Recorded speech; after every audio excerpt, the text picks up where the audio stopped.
안녕하세요.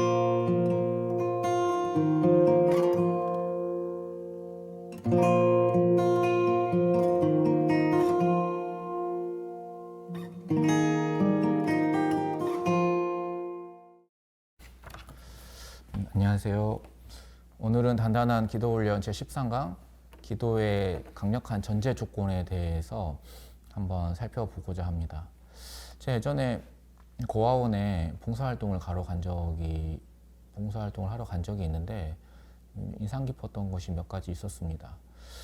그곳 선생님들이나 이렇게 봉사자들이나 복지사들이 제가 봤을 때는 아이들을 굉장히 버거워하고 좀 육체적으로나 좀 내면적으로 굉장히 지쳐있는 상태였다는 것입니다.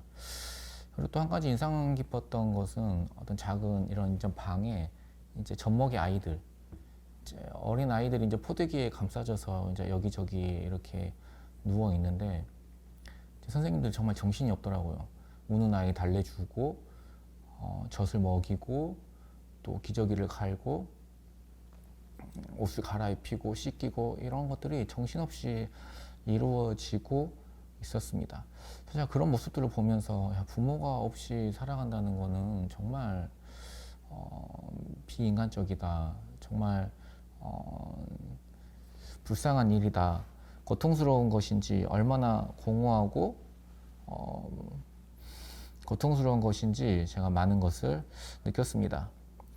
제자들 예수님께 우리에게도 기도를 가르쳐 주옵소서 라고 요구했을 때 예수님께서 첫 마디가 하늘에 계신 우리 아버지여 였습니다. 하나님은 우리를 창조하신 분이시지만 죄악으로 인하여서 아버지와 우리의 관계가 끊어졌습니다. 그래서 하나님을 아버지라 부를 수 있는 자격을 우리가 상실했어요.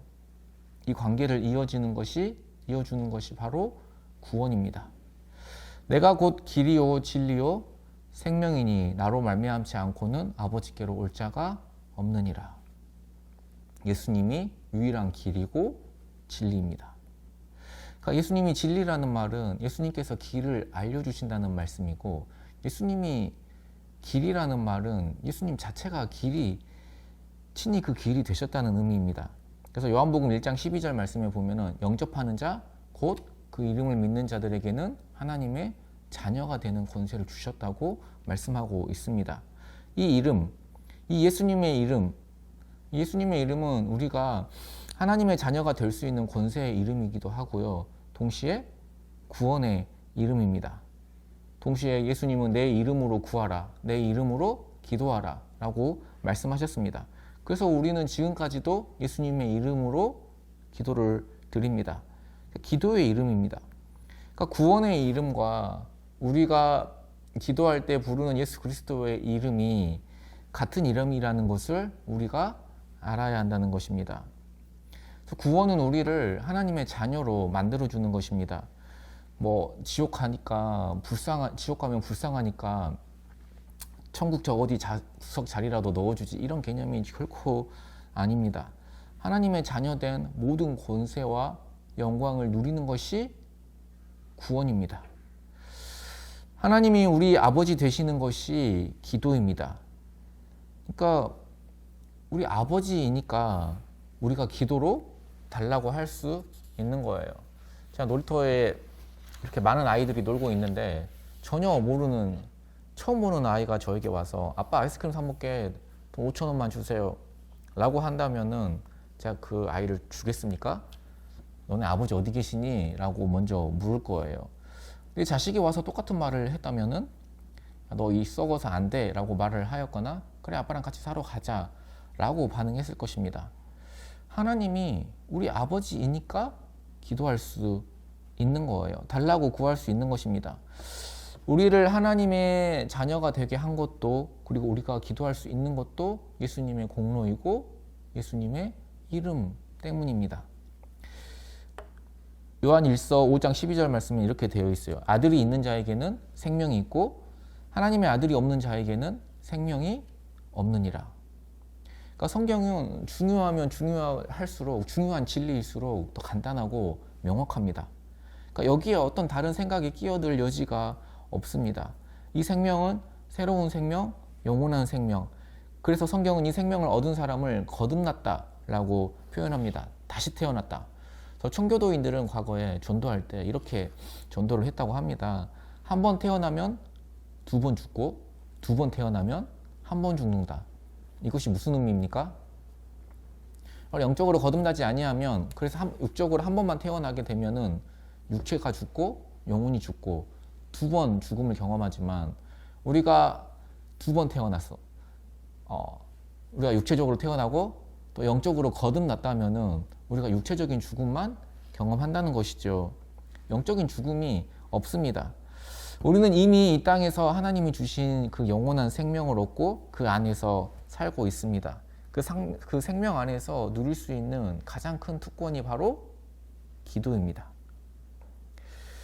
그래서 13장에서 특별히 우리가 중요한 것은 구원 그 자체라기보다는 구원의 확신이에요. 물론 우리가 구원의 확신으로 구원받는 건 결코 아닙니다.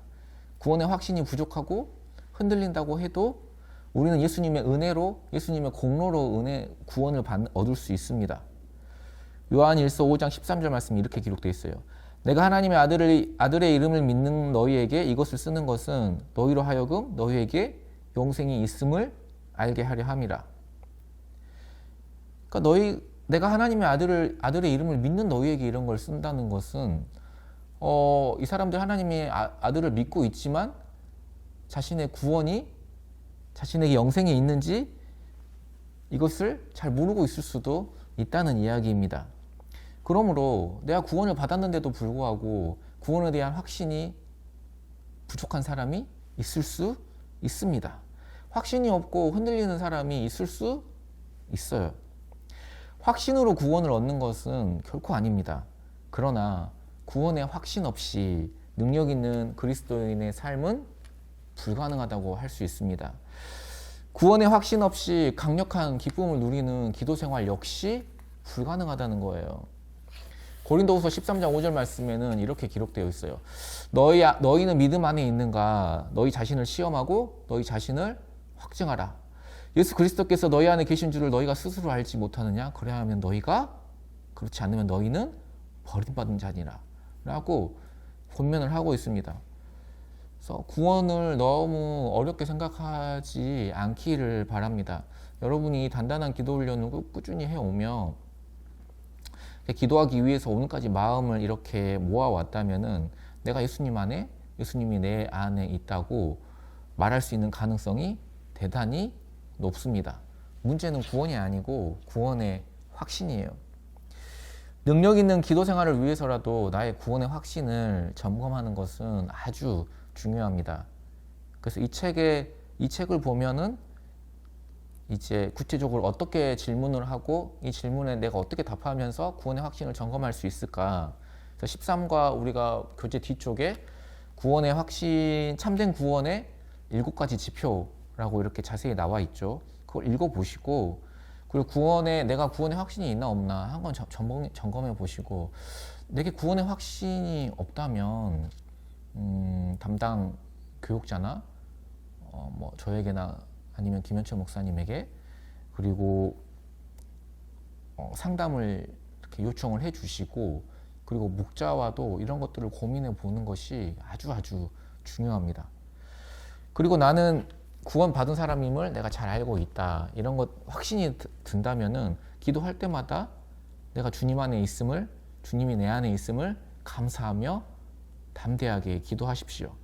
그럴 때 우리는 더 강한 구원의 확신 가운데서 하나님 앞에 담대히 기도의 자리로 나아갈 수 있습니다. 예수 그리스도의 십자가의 은혜로 인해 내 삶이 어떻게 바뀌었는가? 나를 천국 백성 만들었고, 나를 하나님의 자녀 되게 만들었고, 오늘 또 나를 하나님을 아버지라 부를 수 있으면서 기도할 수 있도록 만들어 주셨음을 믿습니다. 그래서 십자가의 은혜를 우리가 마음에 새길 때마다 우리가 구원의 확신이 더 단단해짐은 물론이고, 우린 더 단단하게 기도의 기쁨을, 기도의 응답의 확신을 가지고 우리가 기도할 수 있는 것입니다. 이 은혜 안에서 기도 생활을 잘 감당할 수 있기를 예수님의 이름으로 소망합니다.